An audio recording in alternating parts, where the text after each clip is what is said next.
You woke before dawn to the crack of a whip or the bark of an order. No name, just a task. Crush grain, clean vomit, dig graves, smile when beaten, stay silent when sold. In Rome, a slave was property, less than livestock, more than nothing. Some served in marble villas, others died in the mines, blind from dust and chained in darkness. A wrong glance could cost you a tooth, a broken dish, your life. Freedom was a rumour. Kind masters, rarer than rain. This wasn't just hard labour, it was survival under a system built to forget you ever lived.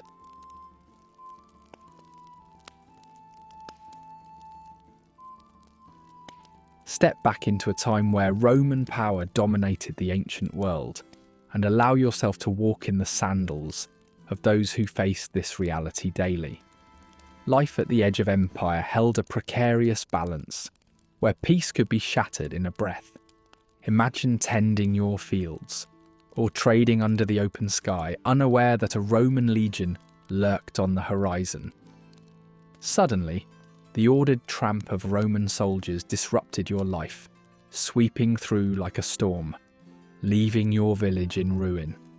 Amidst the chaos, your freedom became forfeit, captured as spoils of war, binding you to a fate shared by countless others.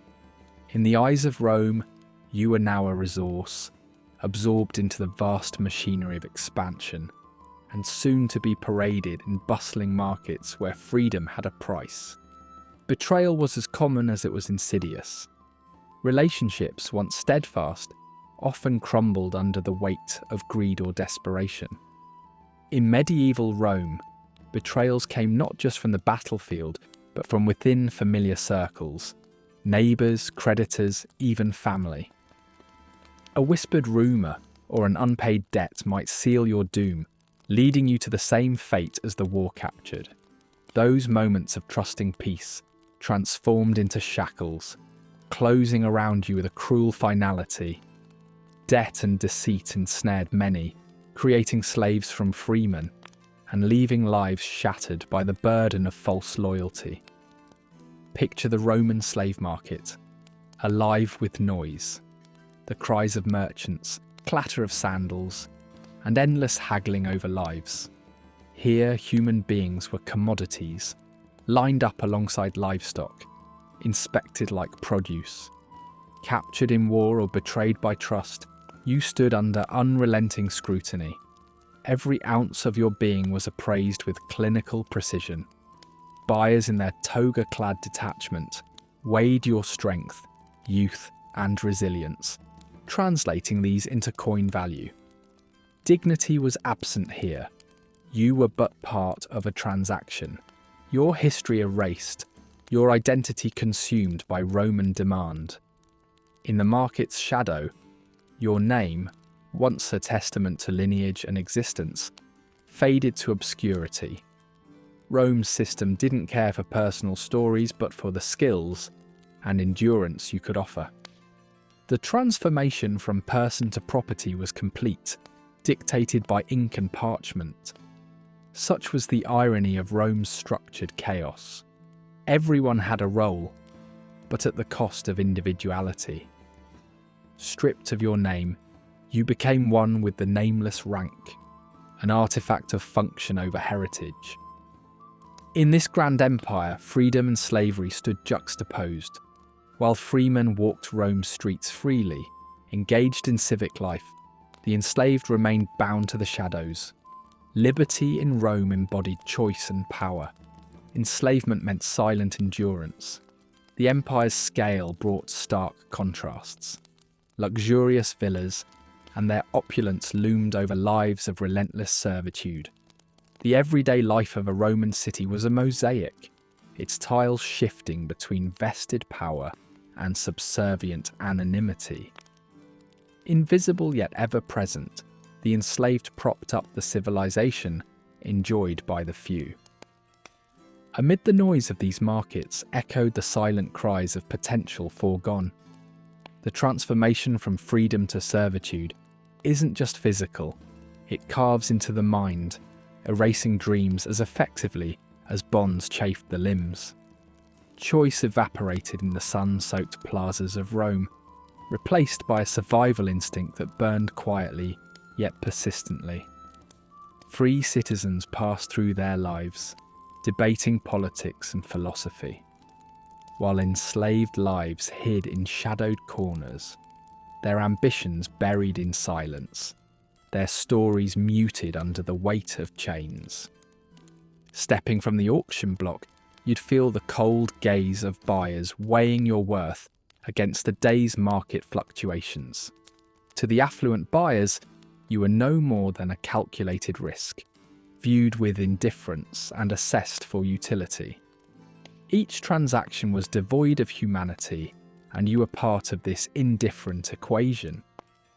The bustling markets of Rome thrived on such interactions, each one a reminder of the empire's reach and the cost to those it consumed. The Romans were pragmatic, their economy buoyed by this human commerce, where lives and skills were traded against the backdrop of Roman conquest.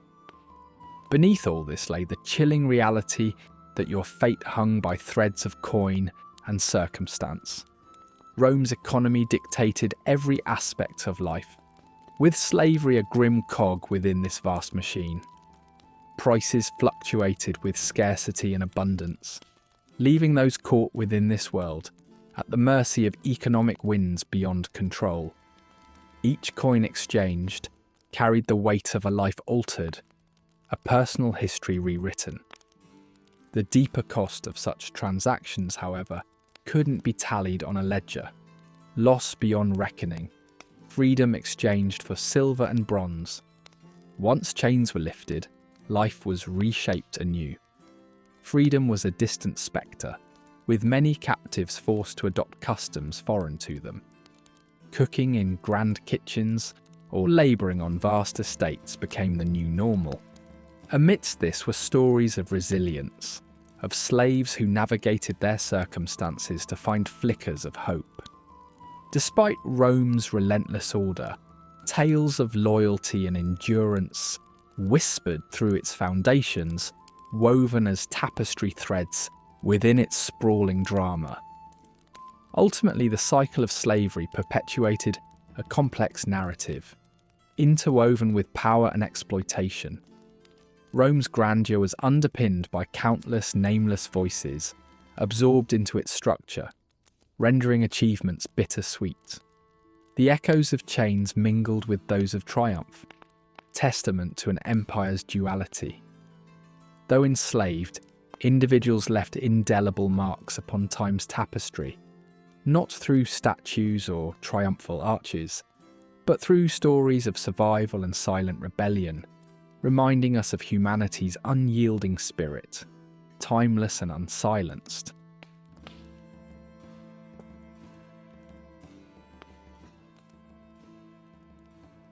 The slave market hums with a dissonant energy, filled with a sea of faces, unfamiliar and unwelcoming. Arriving at this bustling place, you are thrust into the cacophony of traders' shouts, the pungent smell of bodies, and the dusty air that clings unrelentingly to your skin. Here, beneath the domed shadows of auction blocks, lives a redefined in the blink of an eye.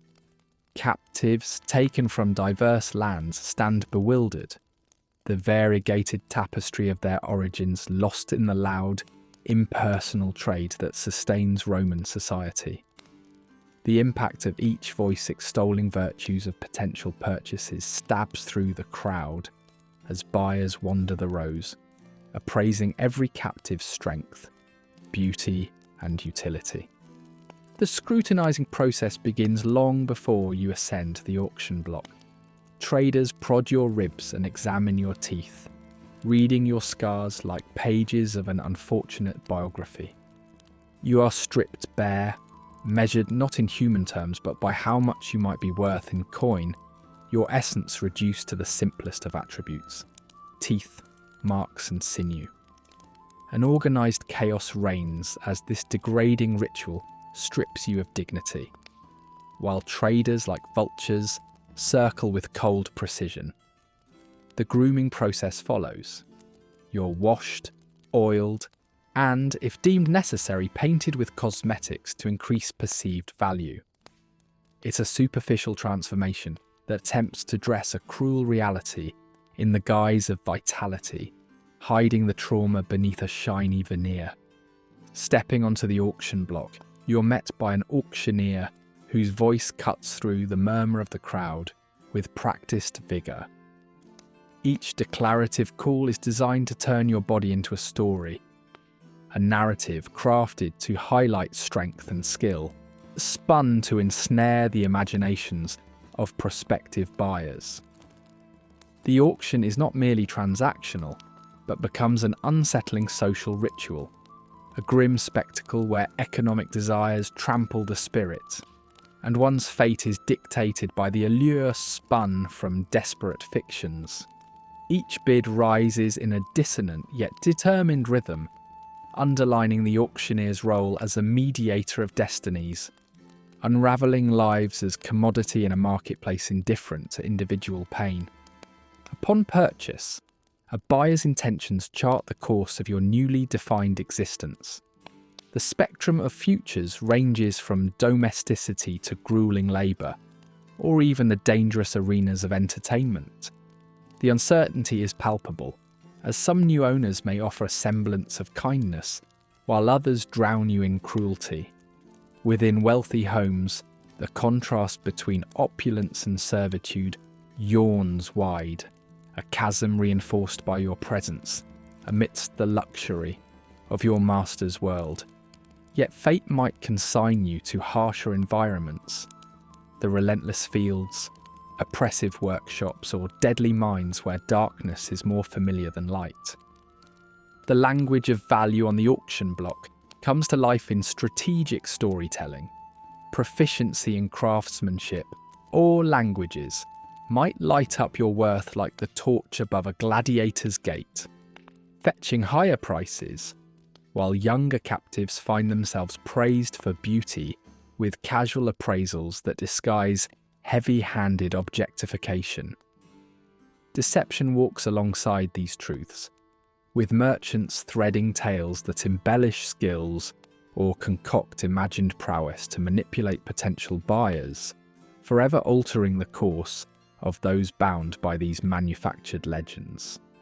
The market thrives not just on the tangible bodies, but on stories they can be made to tell, a cacophony that echoes with manipulation and the figments of what might have been. As bargaining escalates, the haggle becomes its own kind of battle. Here, buyer and seller wield words like blades, each parry and thrust anchored in the desire for maximum value. The air thickens with tense negotiation, and each concession mirrors a deeper human cost, the true price obscured beneath a transaction's guise. Bodies fragmented into features blur the humanity behind commerce, their worth dictated by strategic assessments and silent tragedies. It's here in this raw cauldron that chains around the neck sit heavier, the cost of human lives reduced to numbers. In the auction's fast-paced turmoil, women and children often find themselves amid heightened vulnerability. Young women symbolise household expansion or become marks of status, their roles constrained by society's restrictive conventions. Children, tender in age, are perceived as blank slates, malleable for future shaping. Severed from their origins, they face rigorous transformations under the pretense of opportunity. They embody both promise and helplessness, twisted under societal demands, and their presence underscores the struggle between control and the fragile dreams flickering within their youthful hearts. As the day fades, silence reclaims the market square, the echoes of transactions lingering in its wake. Each sold captive moves forward into uncertain tomorrows, their lives rerouted not by their own desires, but through the hands of figures they'd never known before. The market dissolves, leaving behind mere whispers of the vibrant exchanges that defined it. Yet within the purchased souls linger the unspoken promises that one day perhaps a voice will find them again, their stories not just told but truly heard.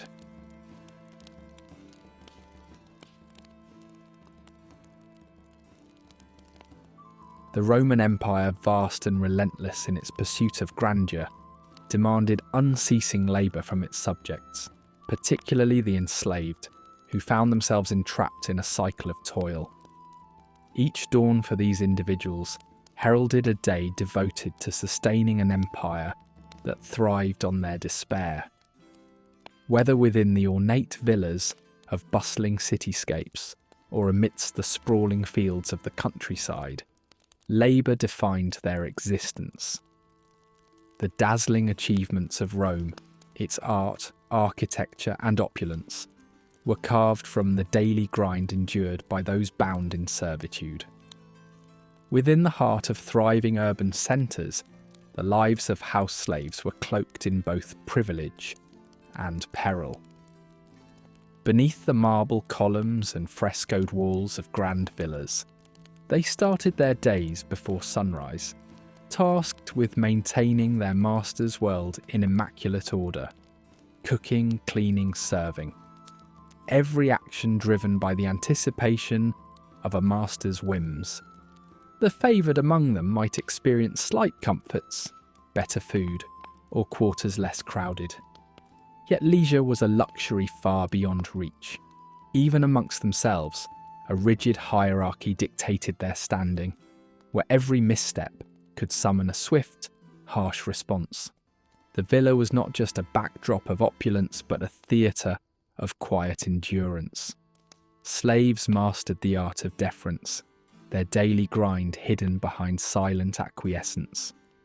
Polishing silver, serving wine. Such chores demanded more than physical strength. They required the meticulous performance of grace under pressure. A tiny mistake could invite the ire of the master, where the lash often spoke louder than words. Thus they lived amidst grandeur, yet always on edge.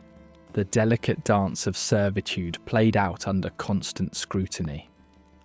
In stark contrast, those toiling in the rural expanse faced a different kind of grueling routine.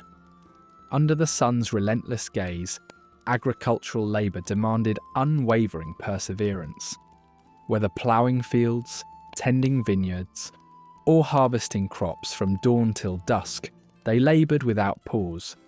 Their compensation: a meagre meal and a narrow space on a crowded, worn-out mat. Rest was a mockery, a fleeting breath before another day of back-breaking work resumed. Rural slaves endured more than the back-breaking physicality of their tasks. Each day brought a new challenge from a capricious nature, whether blistering heat or pouring rain. Despite these conditions, the demands remained unabated. With the overseer's whip often the sole voice of authority, the work was both communal and profoundly isolating. Each individual, though part of an essential whole, faced personal battles against exhaustion and despair. In this land of ceaseless demands, the fields offered no respite. Yet, there existed among these struggling millions artisans whose skill set them somewhat apart. These were the craftsmen, often plucked from distant lands, skilled labourers who contributed to Rome's cultural and architectural might. Their hands shaped pottery, mosaics, metalware and frescoes, embellishing the villas of the elite. Despite their elevated skills, they remained slaves, their talent a double-edged sword that did not equate to freedom but bound them even more tightly to their utility. Women among the enslaved population formed the empire's quiet backbone, often invisible yet vital. They were the wet nurses, the cooks, the laundresses. They nurtured, fed and upheld the Roman household. Treated with delicate responsibilities, their endless tasks blended seamlessly into the fabric of domesticity, where survival hinged on invisibility. But daily life was fraught with exploitation, their bodies mere possessions subject to the whims of their owners. Favour from a household mistress might lessen their burden slightly, yet their existence was always precarious, dictated by expectation and caprice. Born into this world of servitude, slave children face the burden of expectations from their first breath. Their lives, void of youthful carefreeness, were instead directed toward early indoctrination in the arts of labour. Young boys dashed between errands, and girls were taught domestic tasks by their mothers, inheriting the unyielding script that defined their future. Yet within the constraints of such scripting, moments of shared laughter or whispered stories carved small niches of hope, defiance echoing in the laughter by the field's edge. As daylight faded and the night encased the land in silvery stillness, a temporary reprieve unfolded. Evening meals, though sparse, offered respite from relentless labour. However meagre, these were moments of shared deprivation, a fleeting communion against a backdrop of relentless subjugation. Even as they rested, the whisper of a new dawn loomed, holding them hostage to the imminent day of toil. Amidst such laborious monotony, Roman festivals injected brief interludes of joy.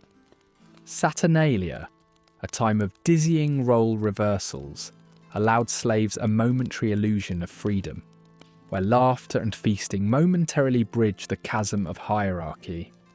Yet these glimpses of happiness were bittersweet, reminders of their transient borrowed liberty, a stark return to the chains and structure that dominated their lives was inevitable.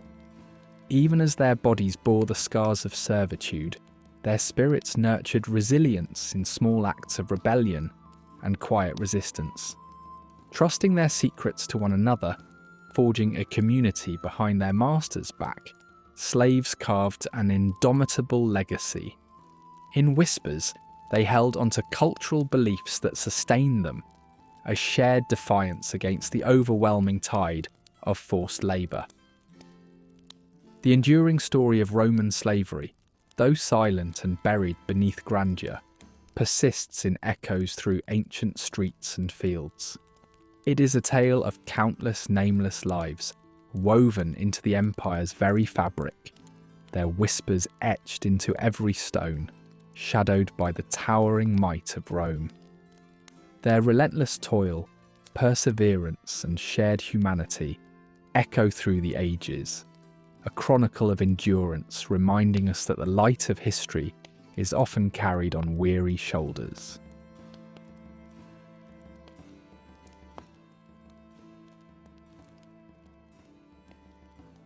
In the vast empire of Rome, a slave's life was devoid of personal autonomy, underscored by the sharp, unforgiving sound of a whip slicing through the air, a constant reminder of servitude's grim orchestra.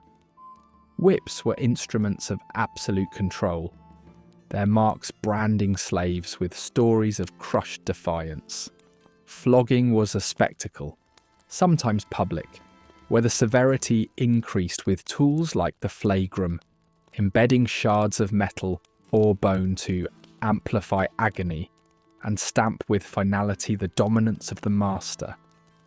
These sessions were chilling performances, drawing a stark line between master and slave in a society that thrived on such oppressive dichotomies. Iron collars too bore testimony to this brutal regime.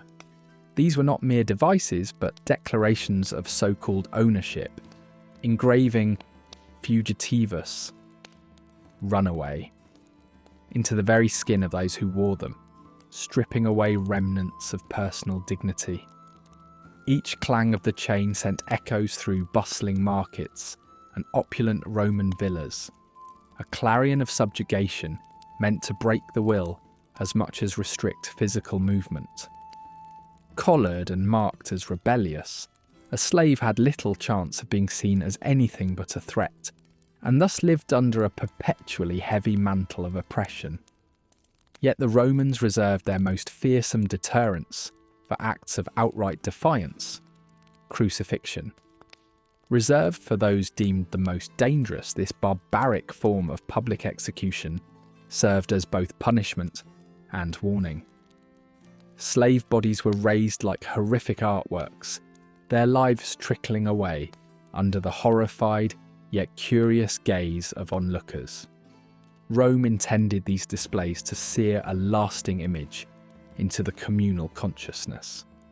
Despite its horror, crucifixion ignited rebellious catalysts, smouldering beneath the surface in fields and kitchens, an enduring testament to human resilience against powerful oppression.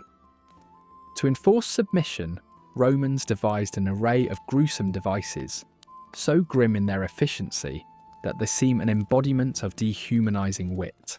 Chains and stocks restrained slaves, inflicting continual discomfort whether under the relentless sun or biting chill. Physical bindings taught a universal despair, while the monotony of pain imposed a relentless silence on aspirations of escape. Each shackle and stock became not just implements of bondage, but symbols in a landscape of enforced futility. Some masters revelled in torment beyond necessity, devising games of sadistic entertainment where the slave became the unwilling performer in a theatre of cruelty. Whether forced into combat with each other or against beasts, these spectacles stripped away even the most basic forms of dignity, each act underscoring a chilling indifference to human suffering. It was an environment wherein masters indulged their darkest curiosities, inflicting misery merely to satisfy twisted cravings for dominion and entertainment. These cruelties were not always physical. The psychological weapons wielded by masters were just as devastating. Masters meticulously planted seeds of hopelessness that festered into towering walls of despair within the mind of a slave. Public humiliations, promises of reprieve that transformed into false hopes, and constant ridicule chipped away at mental fortitude. The invisible lash of psychological torment left wounds unseen, yet deeply scarring. Anxiety became a constant companion, with sporadic kindnesses merely preludes to fresh injuries, orchestrating a cruel symphony of despair that stifled potential rebellion long before it could manifest. Breaking the spirit through humiliation was strategic.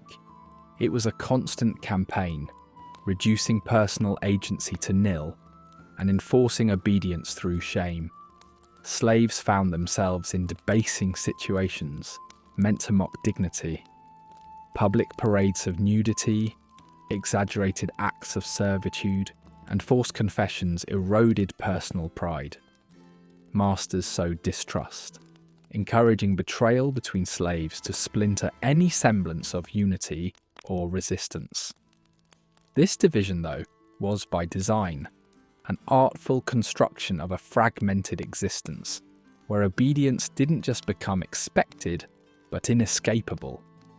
Behind closed doors, away from the collective gaze, lay the peril of private savagery. Here, in these secluded rooms, a slave might endure the unrelenting cruelty of a master, unfettered by societal norms. Isolated from the world, these punishments carried a dual burden: physical pain coupled with the psychological terror of unpredictability. Here, silence became a cacophony of suffering, where cruelty could reach new depths, unseen and unchallenged, cloaked within the architecture of privacy. Beyond the immediate punishments lay a fate more dreaded than death: the slave mines. The mere mention of labouring in the mines of Spain and Sicily invoked a chill, a spectre that loomed large in the consciousness of every slave. Anonymity in the mines meant the erasure of identity and an endless cycle of grueling toil.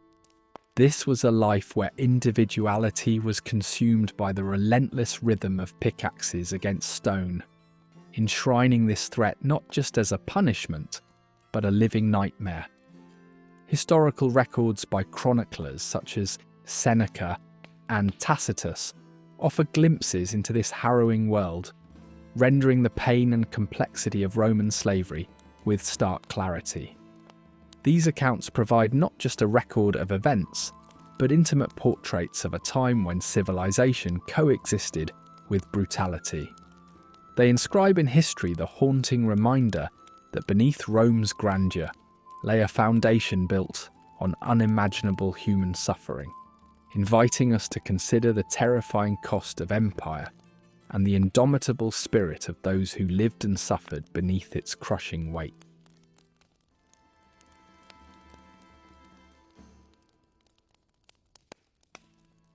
In the bustling marketplaces of ancient Rome, not all who were sold faced endless toil in the fields or homes of their masters. Some were chosen not for their strength, but for their allure, as merchants hawked their wares and potential buyers scrutinized with intent. Young, attractive slaves faced another kind of inspection. Their fate was sealed not with chains but with aesthetics, becoming pleasure slaves in a realm of paradox, where affluence cloaked a harsher prison. Their beauty, a transient currency, dictated their lives under the veneer of luxury, masking a psychological warfare of control and survival. Beyond the gleaming facades of Roman villas, a darker reality unfurled in dim chambers, where power played out in physical forms. Within these spaces, the dance of control was intricate. Silence offered a false refuge in a world indifferent to suffering. These slaves learned to traverse an emotional landscape, marked by the whims of their masters, where moods and desires dictated their realities. Despite opulent surroundings of marble and silk, life was a ceaseless performance. Dignity often turned sacrificial, where survival demanded concealment of frayed spirits and silenced protests. Onlookers might envy their proximity to Rome's elite, but the illusion of privilege was a thin veil. While they appeared envied, possibly influential within household schemes, the actuality was far more tenuous. Each gesture or laugh shared held embedded consequences as unpredictable as the whims of power. Safety remained a mirage crafted to sustain compliance, and the dance between favour and fall a delicate one. Despite being often draped in silk, they were fundamentally expendable, their position shifting as rapidly as fortune's winds. Central to their tragedy was an erosion of identity, pasts erased, futures controlled by another's will. Their identities, mere reflections of their owners' desires, bore little resemblance to their true selves, obscured beneath compulsory personas and endless submission. The chasm between their existence and the self they knew grew as the demands upon them persisted. This internal conflict remained an ongoing battle, an unseen war within their souls. Liberation from perpetual pretense was only found in dreams, fleeting and distant. In the grandiose homes of the wealthy, where lavish banquets and political machinations occurred, a darker narrative ran beneath. Behind the grandeur lay gilded nightmares where beauty, once celebrated, transformed into a tool of submission. While laughter echoed in marbled halls, each note carried shadows of untold despair, reminders of suffering and strength unseen. No safety offered by opulent enclosures could shield these slaves from the reality of their existence, an environment at once glorified and entrapping. Yet even in this existence, subtle resistance thrived. Pleasure slaves, despite constraints, developed intricate ways to subvert their own oppression. Trust among fellow slaves became a fortress against tyranny, a quiet rebellion amidst oppression. Whispers exchanged between corridors, shared glances and insights became their arsenal of defiance. In hearts hardened by despair, the resolve of endurance remained, demonstrating a nuanced distinction between mere survival and quiet rebellion. Beauty, although a prized attribute, exacted a heavy toll. The very allure celebrated was both blessing and burden. It became a commodity that enslaved further, binding them tighter in chains of desire, even as their youthful vigour promised eventual obsolescence. The harsh contrast between physical idealism and inner ruin revealed a brutal reality. Here, beauty was as much a weapon against them as it was a tool for survival, a reminder of fragility beneath celebrated allure. Yet beneath layers of vulnerability emerged raw resilience, an unseen narrative of fortitude within this world of subjugation. Each slave bore witness to their strife, weaving silent threads of resistance amid masked expressions and performances. This quiet defiance, buried beneath layers of personas, spoke of endurance and strength, a testament to their unwavering determination to retain dignity amidst relentless predicaments.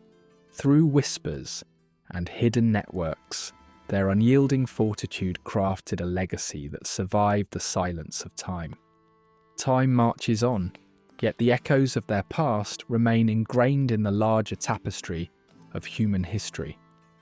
These encounters do not fade, for their agony and valour resonate faintly through the ages. Rome, unintendedly, left legacies that wove into broader understandings of justice and human rights.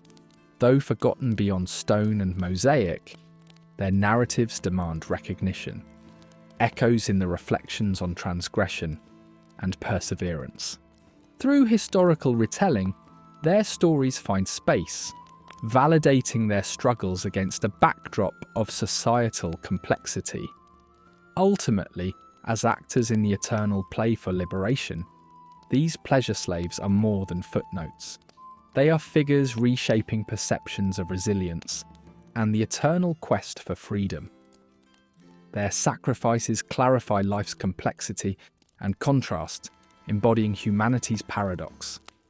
Our indomitable spirit, enduring struggle, an unswerving desire for liberation.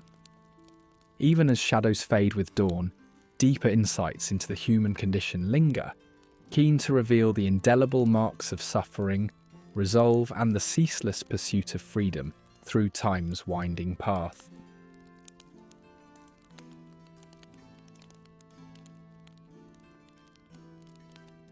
In the heart of the Roman Empire, the mines of Spain and Sicily lay waiting like devouring beasts, swallowing the hopes and lives of countless men. Upon arrival, the dry, acrid air clung like a sinister veil, cutting into throats as oppressive darkness cloaked every corner of these cavernous depths. Daylight became a distant memory, replaced by the ghostly glow of flickering oil lamps casting long shadows on jagged rock walls.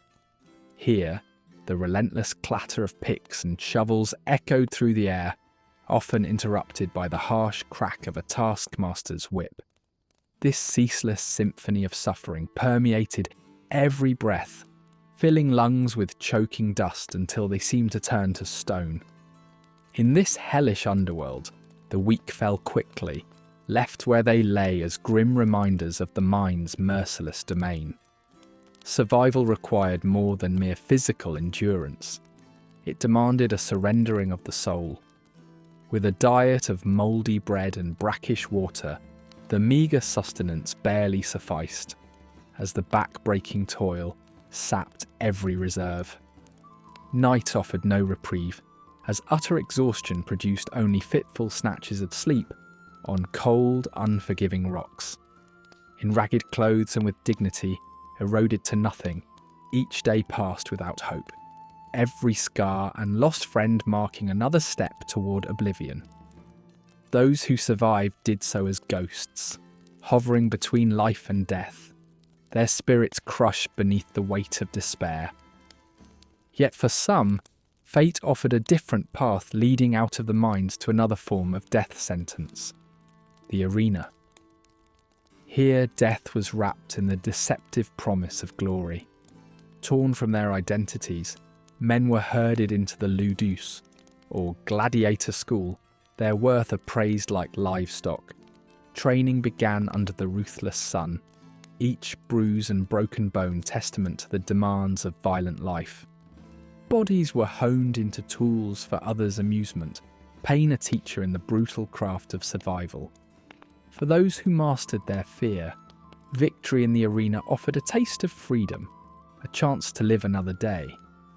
The roar of the crowd, the emperor's thumb, became arbiters of life or death in a macabre dance where skill and luck intertwined. Despite the brutality, stories of impossible victories and improbable survivals emerged, giving rise to figures like Spartacus, a Thracian slave turned gladiator. Spartacus dared to defy the empire holding him in chains, his insurrection echoing as a symbol of resistance. Narratives of Flamma, the Syrian slave who chose the arena over freedom, and Carpophorus, the beast fighter, also emerged. Part legend, part desperate hope for triumph in a world of carnage. These stories, real or embellished, breathed life into shadows and offered glimpses of indomitable human spirit. Amid the bloodshed, bonds formed among gladiators, comradeship born of shared agony and impending doom. Each scar and every battle reinforced an unspoken pact, a brotherhood flourishing in the crucible of life and death. In these alliances lay the resilience necessary to face arena's horrors together, shared strength turning fleeting moments into defiant hope against insurmountable odds. Meanwhile, the arenas themselves demanded entertainment, their insatiable hunger requiring countless lives broken and bloodied. The massive throngs did not only thirst for the carnage, but also for the spectacle of human perseverance and despair. By showcasing the empire's ruthless grandeur, the games affirmed Rome's power and reinvigorated societal dynamics. Yet, the cost was high, paid in the blood of men forced to recreate legends while cementing their tragic legacies in the sands of time. Psychologically, the arena waged war on the mind just as fiercely as any opponent fought on its sands. Here, fear danced dangerously close with every blade sweep and every flesh wound. Survivors carved resilience from terror, transforming dread into discipline and steeling their spirits with hope. In this battle, mental fortitude stood as protective as any shield, reinforcing the human spirit's capacity for endurance. Moments of victory sometimes seemed to offer freedom, yet this too was an illusion. Gladiators stood lauded at triumph's edge, caught between chains and Rome's capricious favour. Even when granted liberty, their lives remained bound to the arena's ghostly legacy, where battles shifted from sand to society's broader constraints. Freedom, fleeting and fragile, promised much but delivered so very little. For a fortunate few, life beyond the arena became possible through mentorship. Former champions, bearing scars in both skin and soul, nurtured new generations, imparting lessons gained from bitter experience. These teachers found solace in passing wisdom rather than wielding weapons, forming bonds that redefined family amid training school's stark realities. Yet, this role perpetuated the cycle of violence they'd once sought to escape, illuminating the complexities and contradictions of freedom in the shadow of Rome. The legacy of gladiators etched into Rome's soul extends beyond the ancients, reverberating through history. Iconic, they symbolize power, defiance, and humanity's savage beauty. Their narratives immortalized as reminders of life's fierce tenacity and vulnerability. Their tales, told amidst the dust of time, remain vivid, revealing humanity's capability for unspeakable cruelty and astonishing courage. a testament lingering in the whispering echoes of history's relentless march.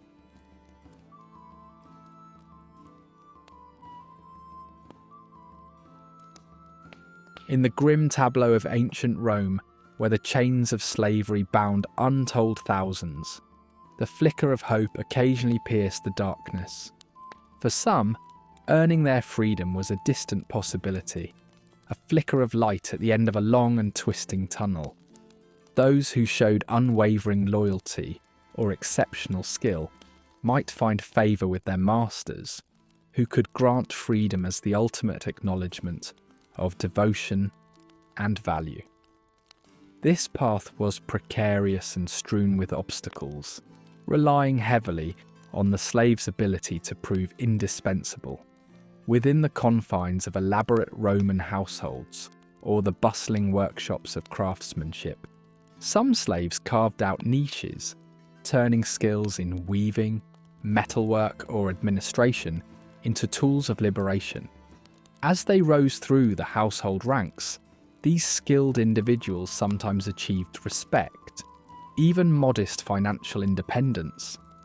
The wealth, termed peculium, granted by their masters, allowed some to dream of purchasing their freedom. This peculiar financial freedom was a paradox, as their savings still technically belonged to their owners. Savvy slaves, who managed these resources judiciously, could negotiate the price of their liberty, but the road to manumission was fraught with unpredictability. Masters held the power to withdraw the privilege or set prohibitive prices, yet the tantalizing possibility of liberation fueled dreams. Manumission itself was no simple affair. The process was steeped in legalities and ceremonies, often conducted publicly before magistrates. These ceremonies, attended by crowds in the bustling Roman Forum, marked a transformative moment. Stately and solemn, they shifted the former slave from the realm of property into the realm of personhood, albeit with strings attached. Freedmen and women found themselves tethered to their previous masters through legal obligations and societal expectations, a condition known as obsequium. Their new status offered opportunities for property ownership, business ventures, and, in rare cases, societal participation. Yet it bore the shadow of their former servitude, colouring their societal standing with the hues of their past. Life as a freed person in Rome was a new beginning fraught with challenges. Many seized the opportunity to build a future, leveraging their skills to establish businesses. They contributed to Roman society not merely as artisans and traders, but occasionally as prominent figures bridging disparate social spheres. Yet they could never escape the undercurrents of prejudice. The term libertinus, while legally neutral, bore a taint of bias, a reminder of their unshakable origins. These former slaves, now free, continue to navigate societal stigmas, their efforts reflecting an enduring struggle for dignity and respect. Family life became an anchor for many freed persons who, in marriage and child-rearing, aspired to blend more seamlessly into the fabric of Roman citizenship.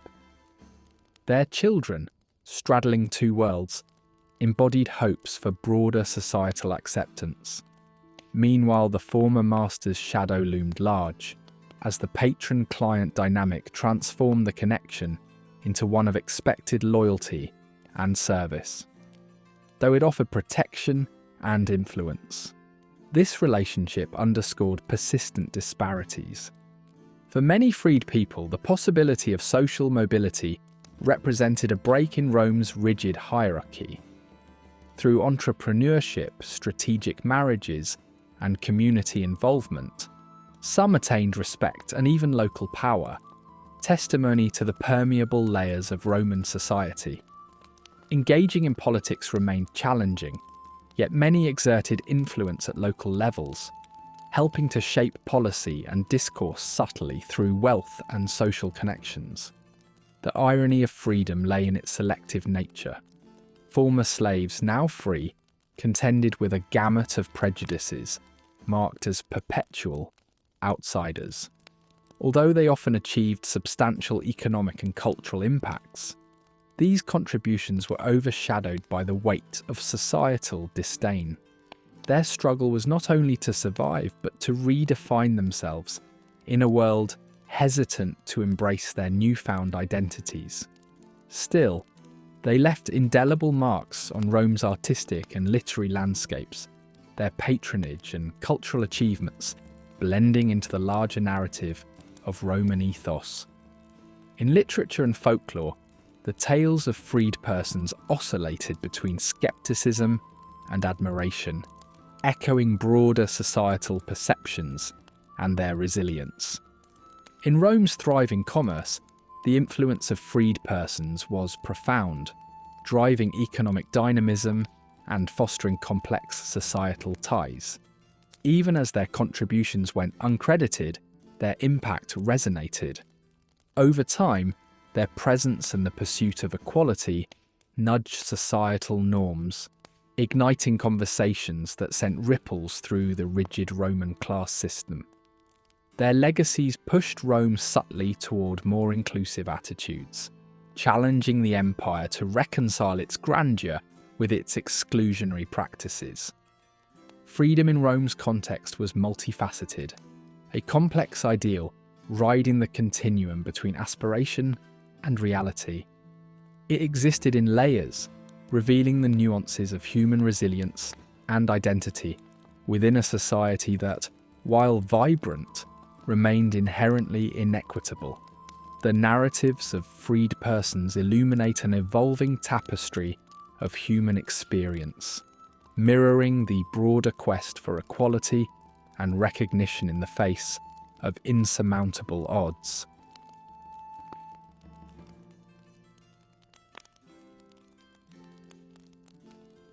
Within the opulent walls of ancient Roman villas, a different kind of life unfolded for those born into the depths of servitude.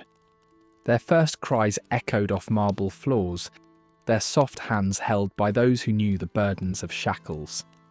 These children were enveloped in paradox, a world draped in luxury, yet entirely out of reach.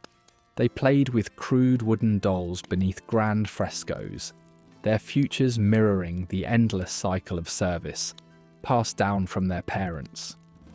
Their existence, methodically recorded by their masters, bore names derivative of those who owned them, a constant reminder of their inherited lack of identity and the invisible chains they wore. As these children grew, their early years unfolded with a harsh introduction to the demanding rhythm of servitude.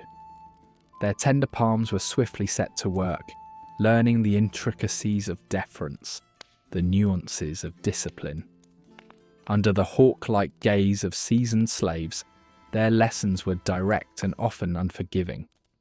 Missteps could bring sharp reprimand or worse, yet they were taught that mastering their roles might shield them from harsher fates. Elder slaves shared wisdom through whispered tales, teaching the art of navigating whims and temperaments, of calculating each step between survival and servitude.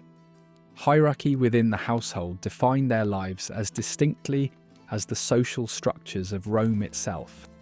Among the bustling slave quarters, children discovered allies and opponents, both necessary for navigating their demanding existence. Makeshift families formed among the older slaves, bonds of necessity crafted from shared adversity. Yet as quickly as rivalries blossomed, especially over coveted roles that promised slight reprieves or unexpected kindness, they learned careful diplomacy. Bonds strengthened with mentors could offer protection, while strategic outmaneuvering of rivals might secure their precarious foothold. Amidst this dynamic existed a peculiar relationship with the master's children. As assigned playmates, they straddled an uncomfortable line between camaraderie and subservience. Childhood games unfolded with a complexity born of these enforced ties. A friendship could flicker briefly into existence, only to be doused by a reminder of their status, a master's child shifting from companion to authoritative figure on a whim. Still, these interactions offered young slaves insight into the inner workings of their youthful overseers, a crucial skill for those seeking moments of leniency or small gestures of trust. Beyond the gaze of their masters, and within the heart of the villa's unseen workings, slave children toiled endlessly. Their small hands were vital to maintaining the illusion of effortless luxury, laundering fine linens, preparing elaborate meals they'd never savour, and silently observing the melodramas of Roman elite life. From this vantage point, they gleaned knowledge both perilous and empowering. Overheard exchanges could shift their statuses. Were they brave enough to wield such knowledge with care? Discretion was their shield. A loose tongue could unravel their precarious existence within moments. The great celebrations of Roman households offered a brief, albeit exhausting shift in their daily grind. These festivities were a cauldron of labour and opportunity, where slave children were thrust into the chaos of preparations, blending into the frenzy of excess and indulgence. As they bustled through garland-hung halls, cleared trays and tended to the numerous needs of the night, the grandeur remained elusive. Yet, from the shadows of servitude, they absorbed complex lessons in human nature and power, a skill possibly more valuable than any token of favour. Yet amidst the transient bustle, the emotional landscape of these young lives was painted with love and loss. Bonds within the slave quarters were tender and deeply vulnerable. Today's confidant might become tomorrow's fragmenting memory as they were sold away, reduced to tally marks in a master's ledger. Still, every shared secret or quiet laugh beneath olive trees etched memories cherished against the inevitable backdrop of separation, a bittersweet testament to resilience forged in chains. The notion of freedom lingered in their lives like a haunting whisper. Manumission, a distant, nearly mythical promise, dangled just out of reach for most. Stories of rare liberations drifted through the quarters, teasing the imagination. Yet often these dreams faded back into shadows. Over time, they learned to redefine freedom, not as tangible, but as an inner resilience, an assertion of self hidden beneath the servile exterior. In the midst of such harsh realities, stories became lifelines. Oral traditions carried tales of trickster gods and defiant heroes, resonating deeply with the children's longing for a different life. These myths provided not just escape, but also strength, a subtle defiance against the restrictive moulds of their existence. They imparted timeless lessons on survival, how to endure, how to continue hoping, even when shackled. Unseen and often unnamed within the grand Roman chronicles, the legacy of slave children is an echo through the centuries, an untold story etched subtly into the empire's foundations. Their contributions shaped the everyday reality of Rome, though history's pages seldom accord them recognition. These lives, quiet and resilient, remind us of endurance's quiet strength, how labour and love persist, how identity carves its mark despite chains. They leave behind a legacy not in grand histories, but in the resonant lesson of perseverance and the unyielding hope for something beyond what life dictated.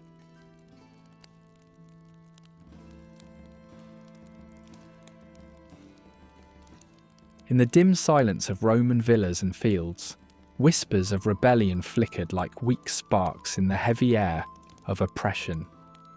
Slaves, bound not just by iron but by fear, exchanged clandestine messages, a word, a sign, or a glance that conveyed hope or rage beneath their overlord's watchful eyes. These whispers were laden with more than plans, They held the essence of dreams and aspirations for freedom, once tasted or only imagined. Concealed within kitchens, slave quarters, and dense forests, these exchanges formed the lifeline of an underground network that dared to challenge the mighty Roman Empire. The peril of these whispers was monumental.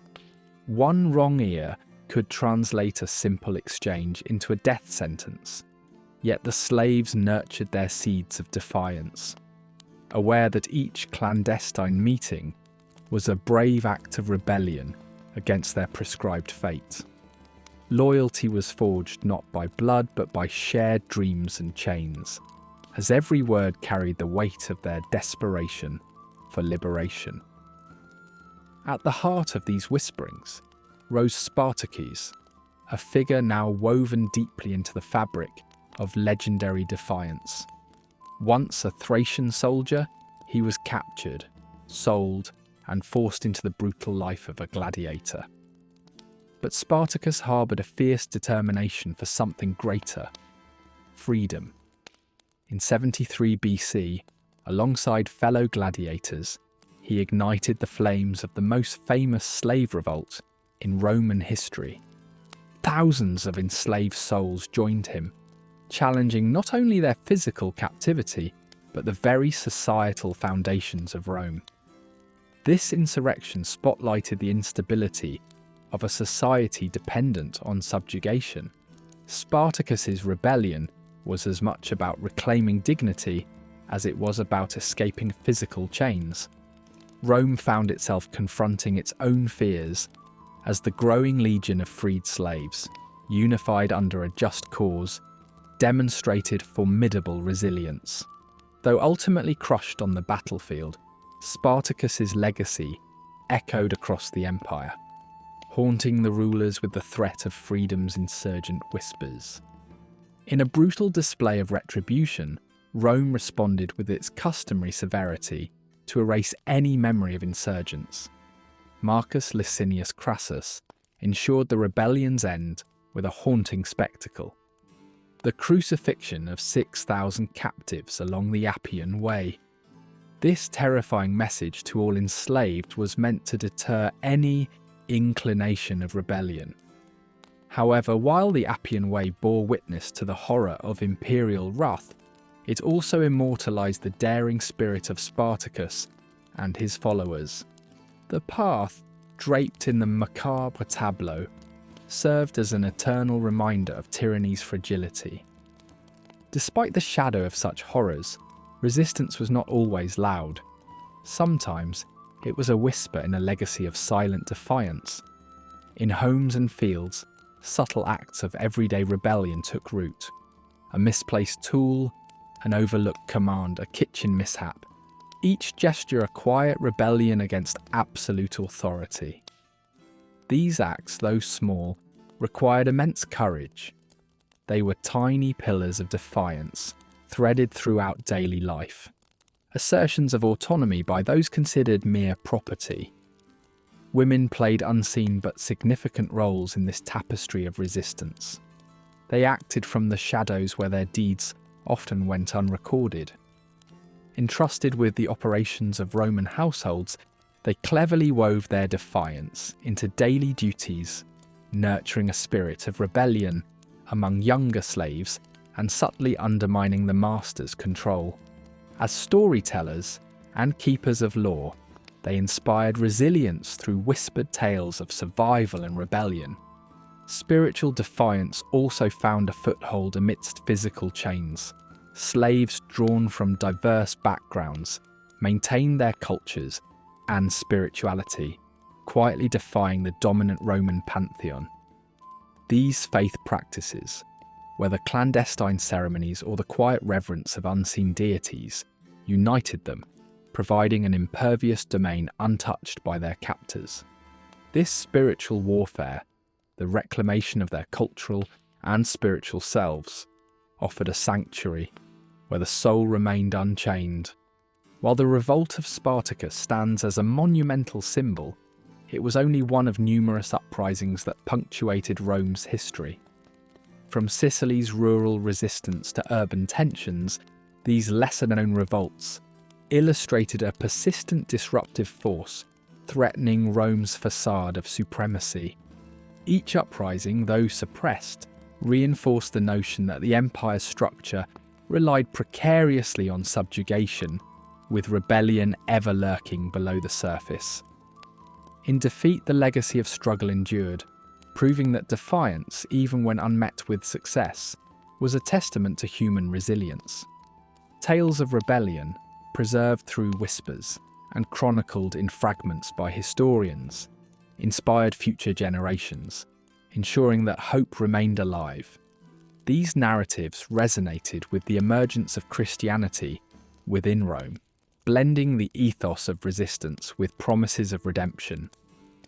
Yet much of this history remains obscured, erased by those who documented victories while ignoring those who revolted. Despite the historical record skewed by forgotten rebellions, modern endeavours to reclaim these stories shed light on the resilience of enslaved people. Excavations and rare artefacts fill the gaps, celebrating intrinsic quests for freedom. Today's audience, witnessing echoes from the past, can draw lessons from these ancient struggles. The history of slave resistance in Rome underscores the universal fight for dignity and liberation, principles that galvanize contemporary movements. The legacy of resistance serves as a testament to the enduring power of conviction and collective action, a clarion call to confront and challenge modern injustices with a spirit untamed by defeat.